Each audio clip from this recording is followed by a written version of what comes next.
법무부 감찰국장 간의 돈봉투 만찬 사건에 대해 문재인 대통령이 직접 감찰을 지시했습니다. 청탁금지법 위반 여부도 확인해야 한다고 밝혔습니다. 문재인 대통령이 취임 후 처음으로 국방부와 합동참모본부를 찾았습니다. 노력 도발 시 즉각 응징을 강조하고 북핵과 미사일 위협에 대응할 핵심 전력을 최우선적으로 확보하라고 지시했습니다. 새 정부 초대 공정거래위원장에 김상조 교수가 내정됐습니다. 김 교수는 대기업 지배구조 개선을 비롯해 재벌개혁에 앞장서 재벌 저격수로 불려왔습니다. 국가보훈처장인 여성 1호 헬기 조종사 출신의 피우진 육군 예비역 중령이 임명됐습니다. 병마를 극복하고 군의 부당한 전역 조치에 맞서 싸워 다시 복귀한 인물입니다. 약을 안 쓰고 아이를 키우는 이른바 아나키 요법에 대해 아동학대 논란이 일고 있습니다. 아토피가 심하고 열이 40도를 넘어도 병원에 가지 않았습니다. 고등학생 8명이 무면허로 고급 외제 승용차를 빌려 타고 다니다 철제 기둥을 들이받았습니다.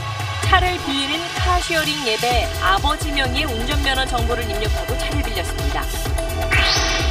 주한 미군 전투용 차량 험비 석 대를 빼돌린 현직 미군과 고물상 업자가 경찰에 붙잡혔습니다. 빼돌린 차 한 대는 영화 소품 제작업자에게 팔아넘겼습니다. 박근혜 전 대통령 탄핵 때 바퀴벌레처럼 숨어있던 친박계가 기어나와 당권을 노린다고 홍준표 전 지사가 SNS에서 주장했습니다. 제정신에 낯을 드셨습니까 정말? 친박계는 대선 패배에 책임을 지고 물러나라고 공격했습니다.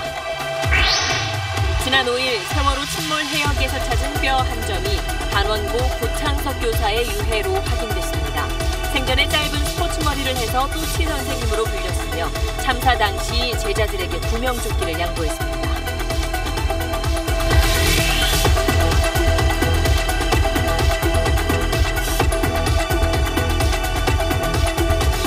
수소, 우주의 75%. 그 무한한 수소로 자동차를 달리게 하다. 현대자동차. 여러분 안녕하십니까? 문재인 대통령이 검찰의 핵심 간부들에 대한 감찰을 전격 지시했습니다. 이영렬 서울중앙지검장과 안태근 법무부 검찰국장이 연루된 이른바 돈봉투 만찬에 대해서 조사하려는 겁니다. 검찰개혁이 예고된 가운데 내려진 핵심 수뇌부에 대한 감찰 지시이기 때문에 검찰이 극도로 긴장하고 있습니다. 먼저 박현석 기자가 보도합니다. 지난달 21일 저녁 이영렬 서울중앙지검장은 국정농단 특별수사본부 검사 6명을 대동하고 서울 서초구 한 식당에서 안태근 법무부 검찰국장 등 검찰국 간부 3명과 저녁 식사를 했습니다. 특수본이 박근혜 전 대통령과 우병우 전 수석을 재판에 넘긴 지 나흘 만이었습니다.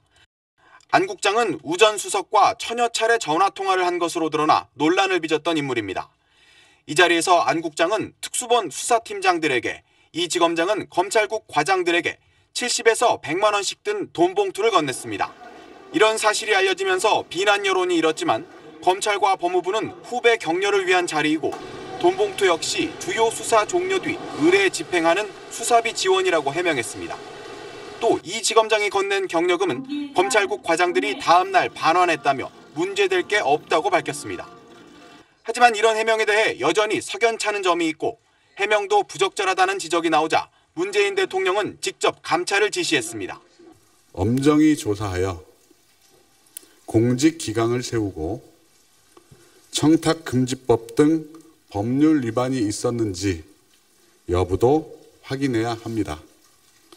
격려금의 출처와 제공 이유는 물론 검찰국이 검찰 인사를 책임지고 있는 만큼 이 중앙지검장의 청탁금지법 위반 여부도 확인해야 한다는 겁니다. 법무부와 검찰은 뒤늦게 긴급회의를 열고 법과 절차에 따라 조사한 뒤 관련 조치를 하겠다고 밝혔습니다. SBS 박현석입니다. 검찰 내부의 일을 놓고 대통령이 직접 감찰을 지시한 건 대단히 이례적입니다. 정윤회 문건 사건 재조사 방침에 이은 조치여서 더욱 그렇습니다. 검찰개혁이 폭넓고 강력하게 진행될 거란 해석이 나오고 있습니다. 임찬종 기자입니다. 청와대 고위 관계자는 오늘 기자들과 만나서 대통령이 이 문제에 대해 매우 단호하게 말했다고 밝혔습니다. 이영렬 서울중앙지검장과 안태근 법무부 검찰국장의 부적절한 만남 의혹을 문재인 대통령이 매우 심각한 문제로 보고 있다는 뜻입니다. 특히 자체적으로 검찰이 감찰에 착수했다면 대통령이 굳이 말할 필요가 없는 것이라며 이번 사안에 대한 검찰과 법무부의 인식과 처리에 강한 불만을 드러냈습니다. 대통령의 이례적 감찰 지시에는 개혁 대상으로 지목된 검찰에 대한 경고의 뜻이 담겼다고 해석되는 이유입니다. 특히 전국에서 가장 큰 검찰청으로 주요 수사 대부분을 담당하는 서울중앙지검의 수장과 검찰의 인사와 예산을 총괄하는 최고 실세인 법무부 검찰국장에 대한 초유의 동시 감찰이라 파장이 더 클 것으로 보입니다. 청와대가 오간 돈봉투의 출처와 관련해 특별 활동비에 대한 조사를 주문한 것 역시 잘못된 관행까지 문제 삼겠다는 뜻인 만큼 검찰에 대한 강도 높은 압박으로 풀이됩니다. 법무부와 검찰은 수사 수준의 강도 높은 조사에 나설 전망입니다. 대통령이 직접 법무부와 검찰의 최고 실세에 대한 조사를 지시한 만큼 감찰 이후 개혁 대상으로 지목된 검찰에 대한 대대적인 인적 쇄신이 이어질 것으로 예상됩니다. SBS 임찬종입니다. 문재인 대통령은 또 취임 일주일 만에 국방부와 합참을 처음 방문했습니다. 적이 무력 도발을 감행할 경우에 즉각 강력히 응징할 수 있도록 준비하라고 지시했습니다. 북한 핵과 미사일 위협에 대해서는 대응 핵심 전력을 최우선적으로 확보하라고 주문했습니다. 남승모 기자입니다. 군 통수권자로서 취임 일주일 만에 국방부와 합참을 찾은 문재인 대통령은 북한의 탄도미사일 발사를 강도 높게 비판했습니다. 한반도와 국제 평화에 대한 심각한 도전이라면서 북한의 도발과 핵 위협을 결코 용납하지 않을 것이라고 강조했습니다. 만약 적이 무력 도발을 감행한다면 즉각 강력히 응징할 수 있는 그런 의지와 능력을 가지고 있습니다. 서해 북방한 개선과 군사분 개선 일대에서 군사적 충돌 가능성도 높은 게 오늘의 안보 현실이라며 확고한 대비 태세를 지시했습니다. 북한의 핵과 미사일 위협에 대응할 핵심 전력을 최우선적으로 확보하고 전쟁 억제를 위한 한미 연합 방위 태세도 굳건히 유지해달라고 주문했습니다. 국방개혁 의지도 거듭 밝혔습니다. 조속한 국방개혁 추진과 방산비리 재발 방지, 군 장병 처우 개선 등을 통해 첨단 강군을 만들겠다고 약속했습니다. 국방다운 국방, 안보다운 안보, 나라다운 나라를 만드는 것을 나의 소명으로 삼을 것입니다. 문 대통령은 정권은 유한해도 조국은 영원하다면서 우리 스스로를 책임지는 책임 국방, 진짜 유능한 국방을 만들어 나가자고 강조했습니다. SBS 남승모입니다. 오늘 국방부와 합참 방문에는 여야 의원들이 동행해서 안보에는 여야가 따로 없다는 걸 보여줬습니다. 문재인 대통령은 사병들과도 소통하는 모습을 보였습니다. 이어서 정유미 기자입니다. 국방부에서 문재인 대통령을 맞은 건 군 간부뿐만이 아니었습니다. 국회 국방위원장인 바른정당 김영우 의원을 비롯해 국방위 소속 여야 의원들이 청사에 먼저 도착해 문 대통령의 첫 안보 일정을 함께한 겁니다. 안보에는 여야가 없다는 걸 강조하기 위한 거라고 청와대 관계자는 설명했습니다. 문 대통령은 주변에 모여든 장병, 직원들과 일일이 악수했고 사인 요청에도 응했습니다. 과거 대통령 방문 때 장병들은 멀찍이 떨어져 지켜봤지만 오늘은 자유로운 접촉이 허용된 겁니다. 군 통수권자인 문 대통령은 한마음으로 나라를 지키자고 장병들을 격려했습니다. 여러분과 대통령이 하나가 되고 혼혈지가 되어서 우리의 국방을 책임지고 우리의 국방력을 키워나갑시다. 여러분, 그렇게 할 수 있겠습니까? 네.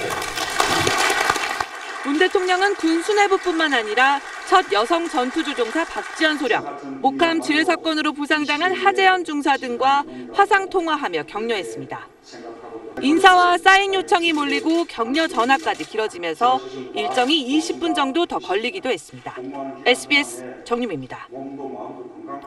문재인 대통령은 후보 시절에 사드 배치는 새 정부가 최종 결정해야 한다는 입장을 유지해왔었죠. 오늘 여권에서는 후보 때와는 다를 것이란 말과 미국에 돌려보내는 문제까지 살펴봐야 한다는 상반된 말이 동시에 나왔습니다. 김용태 기자의 보도입니다. 오늘 오전 미국 방문길에 오른 홍석현 특사.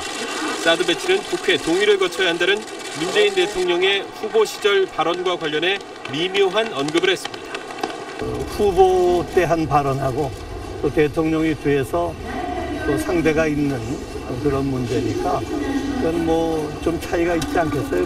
대통령의 발언은 미국과 생각 차이라기보다 국내 절차 문제를 지적한 것으로 이해한다고 덧붙였습니다. 사드 수용 가능성을 열어둔 것으로도 해석될 수 있는 말입니다. 대통령의 의중을 전한 것인지 협상 전략 차원에서 홍 특사 개인 생각을 말한 건지 아직은 확실치 않습니다.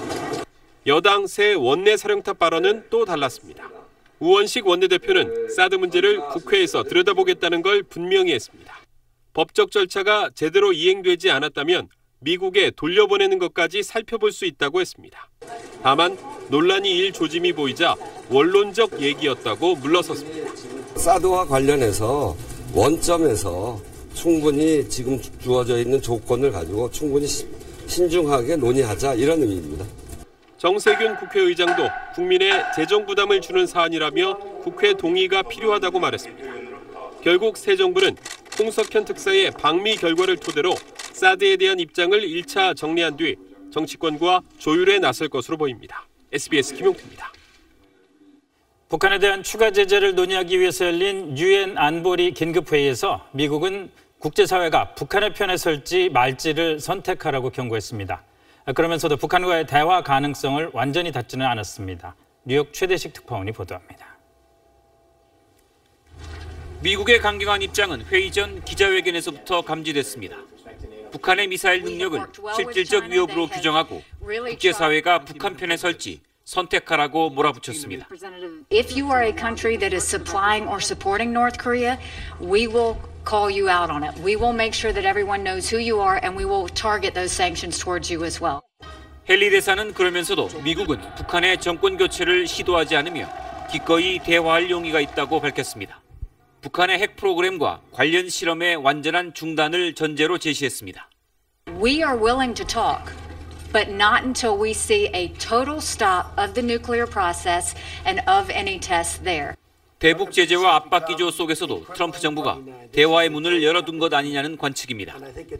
오늘 회의에서 중국은 추가 제재에 대해 아무런 언급을 하지 않았고 러시아는 대화를 강조했다고 참석자들은 전했습니다. Discussing the many different avenues possible to continue treating this situation. Clearly sanctions are a way to go. 대화 가능성을 열어두기는 했지만 북한이 대륙간 탄도미사일 개발에 더 근접했다는 평가가 나오고 있어 당분간 유엔의 대북 제재는 강화될 가능성이 커 보입니다. 뉴욕에서 SBS 최대식입니다. 오늘도 몇 가지 핵심적인 자리에 대한 인사가 이어졌습니다. 문재인 대통령은 공정거래위원장에 재벌개혁 전문가 김상조 교수를 내정했습니다.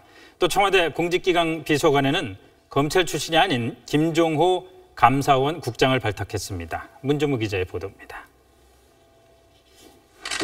김상조 공정거래위원장 내정자는 지난 3월 문재인 대통령이 직접 캠프로 영입했습니다. 우리나라 대표적인 진보적 경제학자시죠. 또 삼성 저격수라고 불릴 정도로 재벌개혁의 전도사이기도 합니다. 서울대 경제학과에서 박사학위를 받았고 참여연대 재벌개혁 감시단장, 경제개혁연대 소장을 거치며 재벌개혁에 앞장서 왔습니다. 김 내정자는 경제위기 극복을 위해 불공정한 시장 질서부터 바로잡겠다고 강조했습니다. 시장의 공정한 질서를 재확립함으로써 한국 경제의 활력을 되살리는데 저의 능력을 최대한 발휘하도록. 인사검증과 고위공직자 감찰을 담당할 청와대 공직기강 비서관에는 김종호 감사원 국장이 임명됐습니다. 경남 밀양 출신으로 행정고시를 거쳐 감사원 내 요직을 두루 거친 정통 관료입니다. 이명박 박근혜 정부 땐 주로 검찰 출신이 맡던 자리인데 이번엔 노무현 정부처럼 검찰 출신이 아닌 인사를 발탁했습니다. 또 청와대 국정상황실장에는 문 대통령의 최측근인 윤건영 전 선대위 상황실 부실장이, 대통령을 가까이에서 보좌할 제1부속비서관에는 송인배 전 선대위 수행총괄팀장이 유력한 걸로 전해졌습니다. 청와대 관계자는 장관 인선에 앞서 다음 주 두 차례로 나눠 차관 인사부터 단행될 거라고 밝혔습니다. SBS 문주모입니다. 네, 경제부 정호선 기자 나와 있습니다. 자, 정 기자, 김상조 공정거래위원장 후보자, 재벌개혁 전도사 불리는 별명이 많았잖아요. 네. 재벌들이 긴장하겠어요? 일단 앞서 리포트에서 보셨듯이 김상조 후보자가 강조하는 것이 공정한 시장 경제 질서 확립입니다. 네. 그러니까 재벌의 경제력이 집중되면서 이 시장 질서가 무너졌다고 보는 거죠. 예. 특히 삼성, 현대차, SK, LG 이 4대 재벌이 30대 재벌에서 차지하는 자본 비중이 절반에 가까울 정도로 집중력이 심하다. 그래서 이 4대 재벌을 우선적으로 집중적으로 들여다보겠다. 이런 의지를 피력했습니다. 이런저런 재벌 개혁과 관련된 업무를 하려면은 네. 공정위의 권한이나 역할도 강화돼야 되지 않겠습니까? 네, 대표적으로 그 대기업의 불공정 행위를 집중 감시하는 조사국이 부활될 전망입니다. 그러니까 조사국은 재벌의 불법 행위를 집중 조사해서 이른바 재벌의 저승사자라고 불리기도 했었는데 과잉 규제라는 기업들의 반발 때문에 2005년에 폐지됐었는데 다시 중책을 맡길 전망입니다.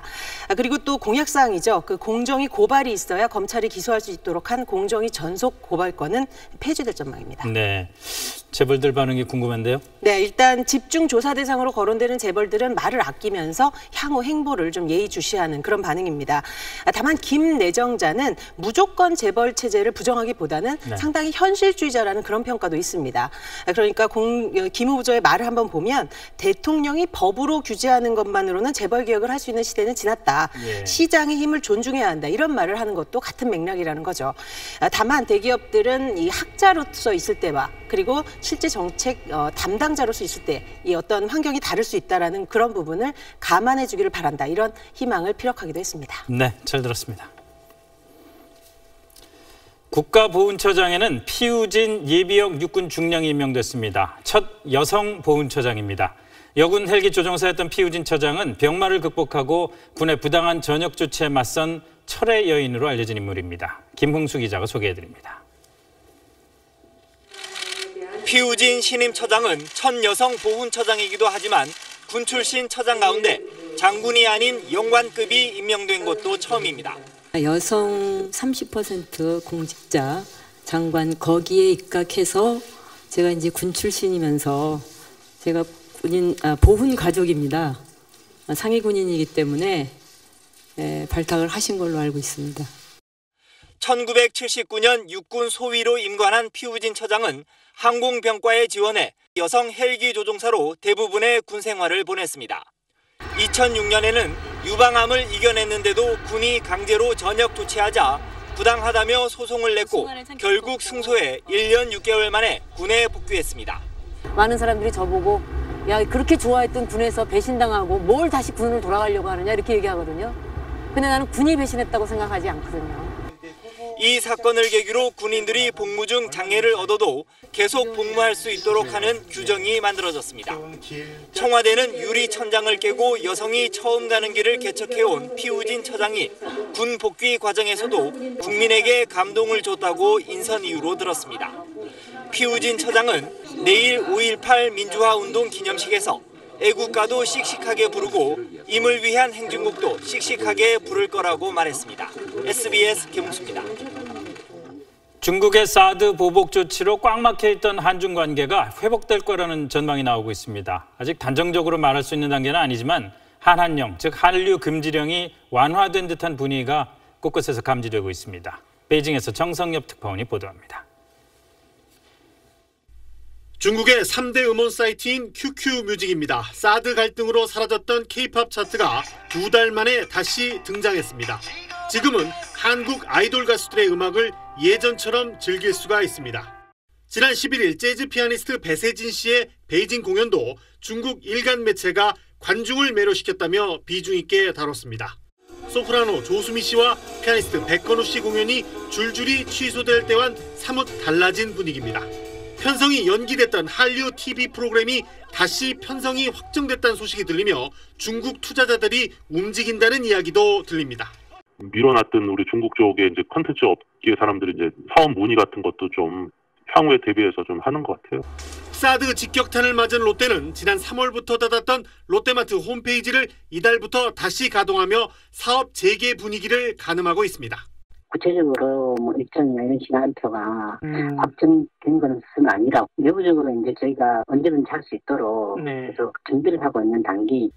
한국행 자유여행 상품이 판매되기 시작했고 단체 여행 제한도 곧 풀릴 거란 소문도 돌고 있습니다.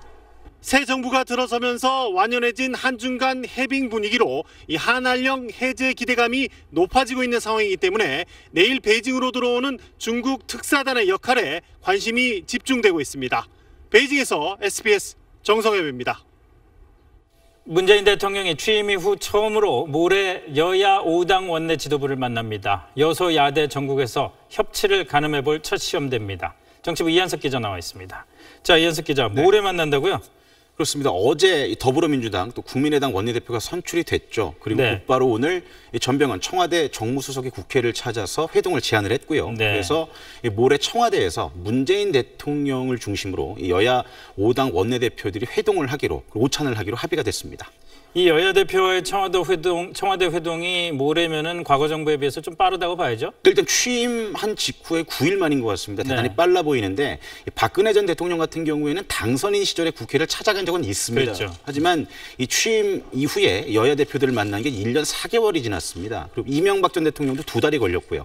그런 측면에서 보자면 문재인 대통령이 이 아무래도 이 소통에 대단히 중요하게 생각한다, 이런 의미로 해석할 수도 있을 것 같습니다. 바꿔 말하면 그만큼 여소야대 국면에서 야당의 도움이 그만큼 절실하다는 뜻으로도 해석이 됩니다. 뭐 서로 할 얘기가 많겠습니다만 주로 오갈 얘기들을 정리해 보면 어떻습니까? 네, 이번에는 의제는 특별히 결정하진 않았다고 합니다. 그러니까 다양한 현안들을 놓고 허심탄회하게 여야 대표들이 만나서 대통령과 함께 논의를 할 것으로 보이는데, 아무래도 청와대 입장에서는 그래도 가장 중요한 현안은 조각입니다. 그러니까 인사청문회에서 당장 발목이 잡혔다가는 이 집권 초기부터 당장 이 국정 운영에 차질이 빚어질 수 있으니까, 그렇죠. 특히 야당 대표들을 만나서 좀 대승적인 차원에서 좀 도와달라, 이런 협조를 요청할 가능성이 있어 보이고요.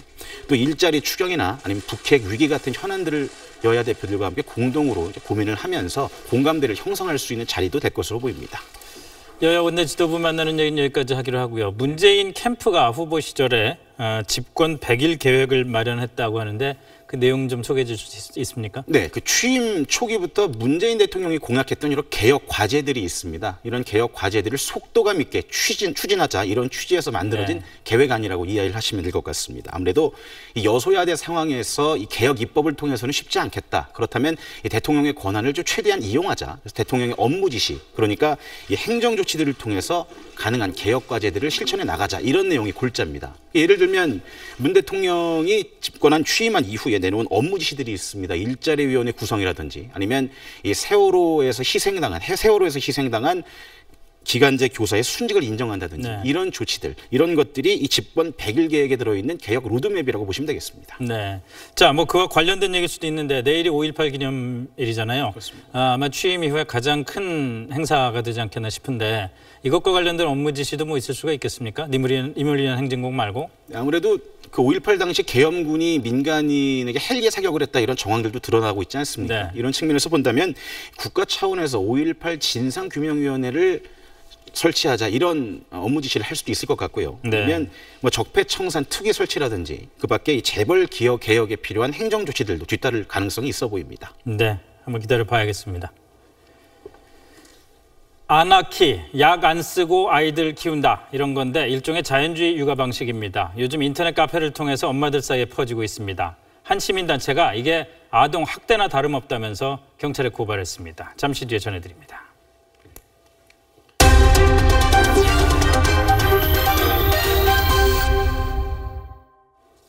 지난 5일 세월호 침몰 해역에서 찾은 유해의 신원이 처음으로 확인됐습니다.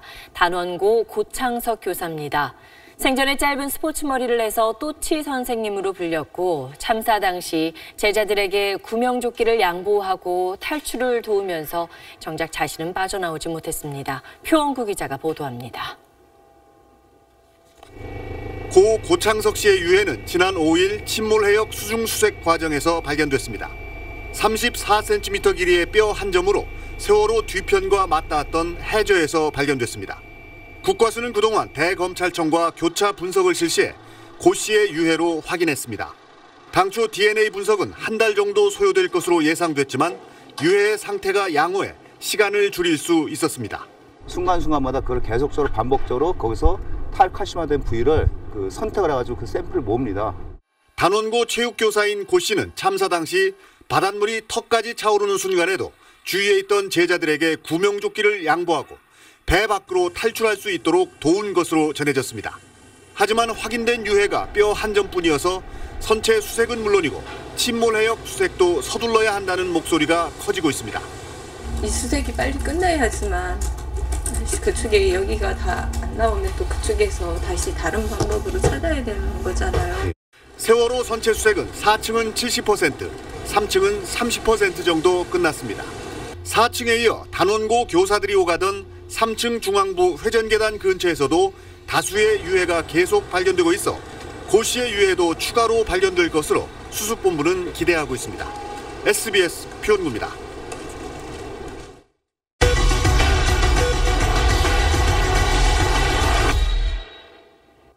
아나키라고 들어보셨습니까? 약 안 쓰고 아이 키우기의 약자입니다. 아기 아토피가 심해져도 열이 40도를 넘어가도 심지어 이렇게 온몸에 화상을 입어도 병원에 가지 않고 약도 쓰지 않습니다. 자연주의 육아를 하자는 건데 이런 생각이 인터넷 카페를 통해 퍼지고 일부 극한 사례가 알려지면서 아동학대 논란이 커졌습니다. 한 시민단체는 경찰에 고발장을 접수했습니다. 생생리포트 김종원 기자입니다. 인터넷 아나키 카페에 올라온 아기 사진입니다. 다리에 뜨거운 물을 쏟아 심한 화상을 입었습니다. 그런데 아이 엄마는 병원 치료 대신 이른바 아나키 치료법을 택했습니다. 화상을 입은 아이를 매일 40도 넘는 물에 40분간 온수찜질을 시키는 건데 아이가 정말 힘들어한다는 설명도 달았습니다. 역시 심한 화상을 입은 8살 아이. 심각한 화상 사진이 올라오자 이른바 맘닥터라고 불리는 카페 임원이 치료 방법을 알려줍니다. 화상 부위에 찜질을 해주고 햇볕을 쬐주라는 겁니다. 이래도 되는 걸까? 이건 심재성이도 화상이고 예를 들면 더 흉터가 많이 생길 수 있습니다.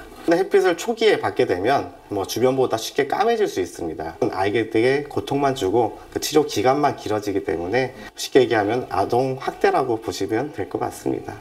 이런 치료법을 전파하는 맘닥터들은 의료 지식이 전혀 없는 일반인들. 아나키 카페를 처음 만든 한의사 김모 원장은 카페 회원 수가 6만 명을 넘어서자 회원 가운데 일부를 뽑아 자체 교육을 시킨 뒤 맘닥터라는 지위를 줬습니다. 맘닥터들은 카페에 올라온 사진만 보고 아이들의 병명을 진단하고 김 원장이 주장하는 아나키 치유법을 전파하는 겁니다. 아토피가 심해서 피가 나도록 긁는 아이는 햇볕을 쬐는 것으로, 폐렴은 찜질방에서 놀다 오는 것으로, 심지어 홍역을 앓는 아이는 일주일 정도 그냥 두는 것으로 치료법을 안내합니다. 서양의학적, 한의학적인 걸 떠나서 모두 다 의학적 근거가 부족한 것들이라고 보시면 됩니다. 한 시민단체는 김 원장을 비롯한 아나키 회원들을 최근 아동학대 혐의로 경찰에 신고했습니다. 고통 없이 빨리 나을 수 있는 길인데 왜 일부러 이런 고문 같은 방법을 써서 아이를 고통 속에 빠뜨리느냐고. 아나키를 주창한 김 원장은 일부 과장된 사진이 악의적으로 돌아다니면서 자신의 치료법이 왜곡됐다고 주장했습니다. 현재 아나키 카페는 폐쇄됐지만 김 원장과 맘닥터들은 자신들의 치료법이 틀리지 않았다는 탄원서를 청와대에 제출하겠다는 계획입니다. SBS 김종원입니다. 네, 사실 이해가 안 가는 부분들이 많이 있습니다. 엄마가 아이를 위하는 마음으로 고민해서 결정을 내린 거긴 하겠지만 이런 치료 방법이라면 아이들이 너무 고통스러울 것 같은데 완치가 되기는 했나요? 이 아나키의 주창자인 한의사 김모 원장은 저희 취재진한테 실제 아나키 방법을 쓴 아이들 대부분이 완치가 됐다 이렇게 주장을 했습니다. 실제로 또 취재진에게 완치가 된 아이들의 치료 과정을 모은 사진을 굉장히 많이 보내주기도 했는데요. 일부에서는 근데 이런 주장이 나옵니다. 이게 아이가 낫느냐 안 낫느냐 이게 문제가 아니라 낫는 과정이 얼마나 고통스러웠느냐 적합했느냐 이게 문제다 이런 주장인데요. 지금 실예로 저희 리포트에 나온 화상의 경우만 하더라도 이 화상 전문의들은 이렇게 얘기를 합니다. 화상 치료의 목적이 두 가지인데 한 가지가 상처의 치료고 두 번째는 고통을 덜어주는 것이다.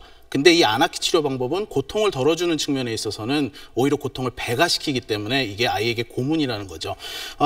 이런 지금 논란이 나오고 있는 상황인데 물론 아이들의 병원 치료를 열심히 하다가 온 부모님들도 있어요. 그러니까 아토피 같은 경우는 특히 아무리 병원 치료를 받아도 낫지 않아서 최후의 수단으로 이제 아나키 방법을 선택한 어머니들도 있는데 문제는 그렇게 해서 혹시 완치가 됐다 하더라도 이게 과연 아나키 이 치유법 때문에 완치가 됐느냐 이에 대한 과학적 근거가 전혀 지금 없는 상황입니다. 네.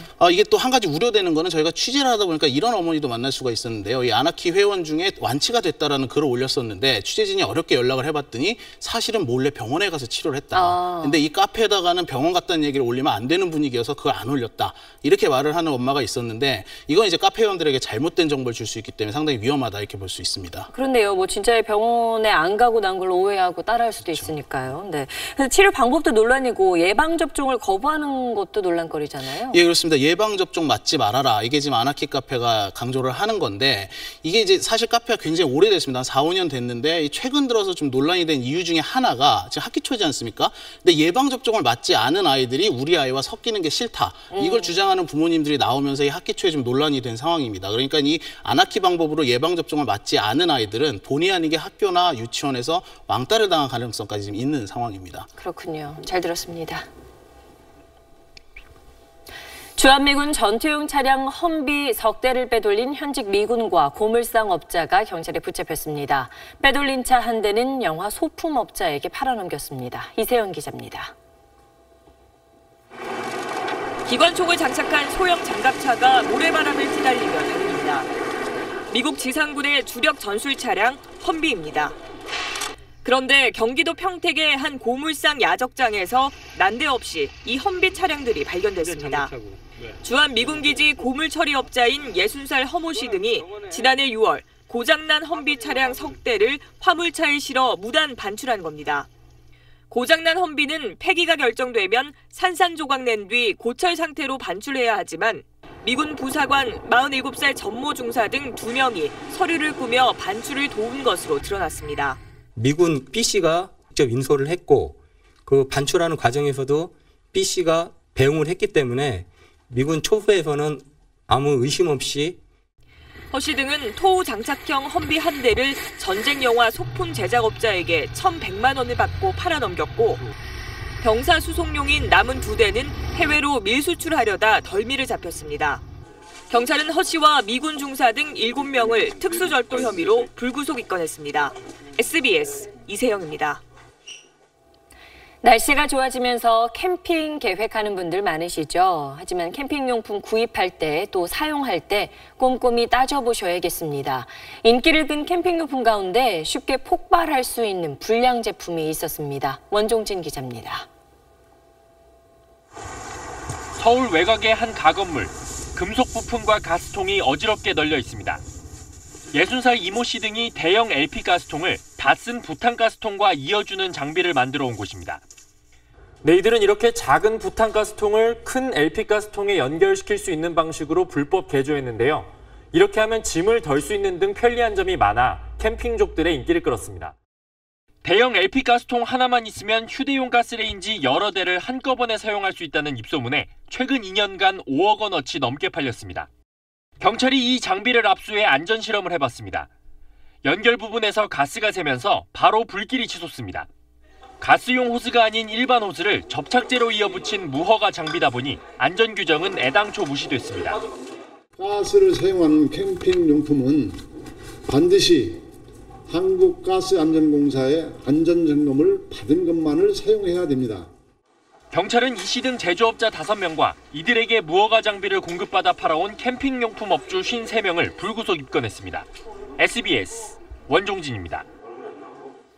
강남역 살인사건 1주기를 맞아 오늘 전국 곳곳에서 희생자를 추모하고 여성 혐오 범죄 근절을 바라는 추모제가 이어졌습니다. 강남역 현장 연결합니다. 박수진 기자 전해주시죠. 네, 제가 서 있는 곳은 1년 전 살해당한 여성을 추모하는 시민들의 마음이 담겼던 포스트잇 3만 5천여 장으로 가득 찼던 곳 강남역 10번 출구 앞입니다. 제 왼편 뒤쪽으로 보시는 것처럼 일주기를 맞아서 시민들의 포스트잇은 다시 등장을 했습니다. 우리 사회의 성차별 구조와 여성 혐오에 대한 인식이 이제는 개선돼야 한다는 시민들의 바람이 가득 담겼습니다. 추모 행사는 저녁 7시부터 시작됐습니다. 검은색 옷을 입은 참가자들은 추모 시 낭독과 침묵 행진으로 희생자를 추모했습니다. 강남역 10번 출구 앞에선 여성에 대한 차별을 더는 참지 않겠다는 뜻으로 쓰고 있던 마스크를 벗어던지는 퍼포먼스도 진행했습니다. 신촌 등 대학가에서 열린 추모 행사에는 여성은 물론 남성들의 참여도 많이 눈에 띄었습니다. 이렇게 비극적인 사건에 대해서 현재 여성들이 어떤 피해를 받고 있는지 생각을 해보고 이제 개선을 할 수 있도록 그렇게 노력을 해보자는 취지로 메모를 남겼습니다. 여성단체들은 기자회견을 열고 성차별적인 사회구조와 문화를 개선하기 위한 정부의 근본 대책이 필요하다고 강조했습니다. 지금까지 강남역에서 SBS 박수진입니다. 내일은 5.18 민주화운동 37주년입니다. 내일 기념식은 현직 대통령이 참석하고 9년 만에 임을 위한 행진곡이 재창으로 불려지며 역대 최대 규모로 치러집니다. 지금 광주에선 전야제가 열리고 있습니다. 현장으로 가봅니다. 이성훈 기자 전해주시죠. 네, 5.18 전야제가 열리고 있는 이곳 광주 금남로 옛 전남도청 앞은 광주 시민뿐 아니라 전국 각지에서 몰려든 시민들로 가득 차 있습니다. 시간이 흐를수록 전야제 열기도 점점 더해가고 있습니다. 2시간 전쯤엔 5.18 민주화운동 유가족, 세월호 가족 등이 참여해 진상규명을 위한 연대를 다짐하며 거리 행진을 했습니다. 내일 오전 10시 광주국립 5.18 민중묘지에서 열리는 기념식엔 지난해 3배가 넘는 10,000명가량이 참석할 걸로 보입니다. 4.19 등 다른 민주화운동 단체는 물론 보훈단체까지 모두 참여하는 국민 화합의 장을 만든다는 취지입니다. 불의에 항거한 5.18 민주혁명의 정신을 계승하고 정의가 승리하는 대한민국을 만들어가자는 새 정부의 의지도 기념식 주제에 반영됐습니다. 기념식에선 임을 위한 행진곡이 9년 만에 한 목소리로 부르는 재창 형식으로 불려집니다. 이 곡을 작곡한 김종률 씨도 내일 문재인 대통령 바로 옆에 서서 함께 부르기로 했습니다. 9년 동안 이렇게 박해를 이렇게 많이 받았기 때문에 이렇게 대통령께서 재창을 허용하시고 공식 기념곡도 만든다고 하니 굉장히 기뻤습니다. 촛불 집회에서 상록수를 불러 사람들의 마음을 뜨겁게 했던 가수 전인권 씨도 함께 부릅니다. 5.18 그리고 세월호는 영원히 잊을 수 없는 그런 일이고 이런 공연을 하게 될 때 항상 제가 갖게 되는 마음이 있어요. 뜨겁다고 그래야 되나? 보훈처가 5.18 기념식을 널리 알리기 위해 전국에 800개 현수막을 내거는 등 내일 기념식은 정권이 교체돼 새 정부가 출범했음을 보여주는 첫 정부 기념행사가 될 걸로 보입니다. 지금까지 광주 금남로에서 SBS 이성훈입니다. 오늘은 문재인 대통령의 골목 상권 살리기 정책에 대해서 한번 알아보겠습니다. 이 정책은 소상공인을 보호하고 대기업의 진입을 막는 게 핵심입니다. 대형 유통업체들의 신규점 확장에 제약이 커질 전망입니다. 이병희 기자가 보도합니다. 서울 북가자동의 이 정육점 주변에는 대형 유통업체의 슈퍼마켓 4곳이 자리 잡고 있습니다. 정육점 반경 500m 내에 대형 업체들이 포유하듯 하나둘 늘어나면서 매출은 절반으로 뚝 떨어졌습니다. 정말 이번 연도 들면서부터 정말 많이 힘들어졌어요. 그냥 버티고 있습니다. 문구점도 상황은 마찬가지입니다. 한때 9곳에 달했던 이 동네 문구점은 이제 단 한 곳만 남았습니다.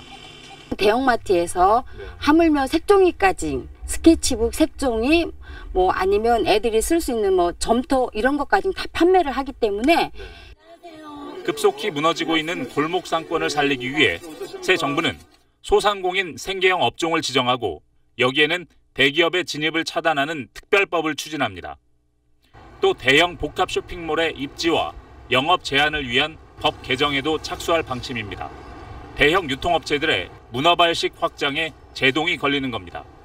경기도 부천시와 신세계그룹은 지난 12일 이 부지에 대형 백화점을 짓는 계약을 체결하기로 했지만 현재 이 계약은 무기 연기된 상황입니다. 롯데 역시 지역 상인들의 반발이 거셌던 서울 상암 복합 쇼핑몰의 설립 계획을 포기했습니다.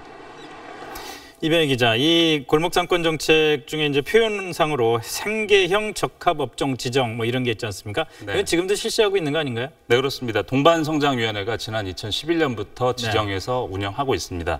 두부나 떡, 뭐 재생타이어 이런 품목 111개 품목인데요. 네. 그런데 아무래도 그 민간협의체 권고사항이다 보니까 대기업이 이를 위반해도 처벌할 근거가 없습니다.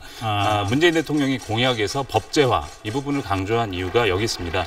이런 구멍을 막아서 제도의 취지를 제대로 살리겠다는 겁니다. 소상공인들에게는 뭐 환영할 만한 일입니다만은 유통업체들 입장에서는 좀 불만이 많겠어요. 네, 대형마트에 대한 영업 규제가 지금 있지 않습니까? 이미 영업 규제가 있는데 기업 활동을 옥죄는 규제가 추가로 생기는 것 아니냐 이런 불만을 내놓고 있습니다. 예. 특히 새 정부가 일자리 창출을 제1과제로 내놓지 않았습니까? 그렇다면 기업을 옥죄일 게 아니라 투자할 환경을 만들어줘야 된다 이렇게 얘기하고 있습니다. 또 산업부 내부에서도 이런 법제화가 국제통상조약에 위배될 소지가 있다 이렇게 보고 우려를 나타내기도 하고 있습니다. 뭐 이래저래 논란을 피할 수가 없을 것 같은데 이게 물론 소상공인이든 대형 유통업체든 누가 이기고 지고의 문제는 아닐 것 같다는 생각이 들고요. 상생의 문제일 텐데 뭐 전망은 좀 어떻습니까? 네, 일단 법 개정은 탄력을 받을 것이다 이런 예상이 높습니다. 예. 우선 소상공인 보호 정책을 담당하는 일명 을지로위원회 위원장을 지낸 민주당 우원식 의원이 아시다시피 어제 원내대표로 선출이 됐고요. 정권 초반 현재 분위기는 아무래도 이런저런 논란이 있다고 하더라도 그 당장의 생존을 위협받는 국민에 대한 보호가 우선시돼야 한다 이런 기조가 있기 때문입니다. 네, 잘 들었습니다. 자유한국당이 대선 일주일 만에 내분에 휩싸였습니다. 지도부 책임론에 차기 당권을 의식한 신경전까지 다 얽히고 설키면서 바퀴벌레, 낯술 드셨나 이런 격한 말들이 오갔습니다. 이경원 기자입니다. 충돌의 시작은 대선 후보였던 홍준표 전 경남지사의 미국발 페이스북이었습니다. 홍 전 지사는 박근혜 전 대통령 탄핵 때 바퀴벌레처럼 숨어있던 친박계가 슬금슬금 기어나와 당권을 노린다고 주장했습니다.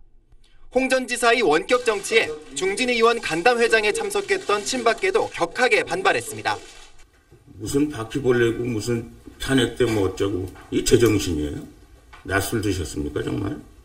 그 외국에서 있으면서 좀 자기 성찰의 시간을 좀 가지고 그렇게 해야 되는데. 하지만 양측은 잠재적 당권 경쟁자로 거론되는 정우택 원내대표에 대해선 대선 패배의 책임을 지고 물러나라며 협공했습니다. 정 원내대표는 화살을 대선 후보에게 돌리면서 사퇴 거부 의사를 분명히 했습니다. 대통령 후보로 나왔다가 낙선한 사람들은 되게 자중하거나 정계 은퇴를 했습니다. 대선 일주일 만에 당내 세 축이 서로 난타전을 벌이는 상황. 지금 모습으론 보수의 미래가 없다는 한탄과 함께 이런 말까지 나왔습니다. 보수의 존립에 근본적으로 도움이 안 되는 사람들은 육모방망이를 들고 뒤통수를 뽀개버려요. 서로에 대한 가시돋친 말은 넘쳐났지만 먼저 책임지겠다는 사람은 보이지 않았던 오늘 간담회장이 제1야당의 현주소라는 평가가 나왔습니다. SBS 이경원입니다. 러시아 내통 의혹으로 취임 석 달 만에 낙마한 트럼프 행정부의 첫 국가안보 보좌관 마이클 플린입니다. FBI가 내통 의혹 수사에 나섰는데 트럼프 대통령이 지난 9일 수사 책임자 코미 FBI 국장을 전격 해임해 논란이 됐죠. 무능해서 해임했다는 게 백악관의 설명이었고 당시엔 코미도 침묵했습니다. 그런데 코미 전 국장의 반격이 시작되면서 트럼프 대통령이 위기에 몰렸습니다. 워싱턴에서 정하석 특파원입니다. 플린 보좌관의 사임 하루 뒤인 2월 14일 백악관 집무실에서 코미 FBI 국장이 트럼프 대통령을 독대합니다. 트럼프 대통령은 플린을 괜찮은 사람으로 표현하면서 이 사건을 놔줬으면 좋겠다고 코미 국장에게 말합니다. 러시아 내통 수사 중단 압력으로 받아들인 코미 국장은 집무실을 나와 대화 내용을 메모했고 이를 뉴욕타임스가 오늘 보도했습니다.